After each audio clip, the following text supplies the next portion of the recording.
रउरा का स्वागत बा भोजपुरिया कमेंटेटर दिलीप यादव के साथ। और हम ये चाहतनी 2023 से देखा यूपी T20 लीग चालू होइल बा, लेकिन अभी जोन टाइम बाटे ना उ बाटे 2026। देखा 4 गो चौथा लीग होखे वाला बा, चौथा सीजन हुए जोन होखे वाला बा।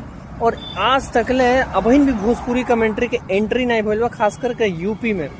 और यूपी T20 लीग होता, देखो तू कहीं भी जाइबो, चेरी केरला चल जा, पौंडीचेरी चल जा, साउथ में जितना भी लीग होता ना सब में रीजनल लैंग्वेज के महत्व देते लोग। और एजा तो मिलियंस ऑफ पीपल जो बा, मतलब करोड़ों लोग तार जो बा भोजपुरी के अवधी भाषा के तो बोले वाला लोग बा। तो अगर तू ओके नइखा ऐड करत अपने कमेंट्री में तो एगो बहुत बड़ा लॉस होता है। कैसे कि अपन प्रचार प्रसारण जो बा हिंदी इंग्लिश में तो चलते बा, लेकिन ओके अगर हमनी का अपन रीजनल लैंग्वेज में भी अगर एक्सपोर्ट करतन जा, एक्सपैंड करतन जा, तो एगो T20 के जो स्वाद बनो वो और बढ़ जाये।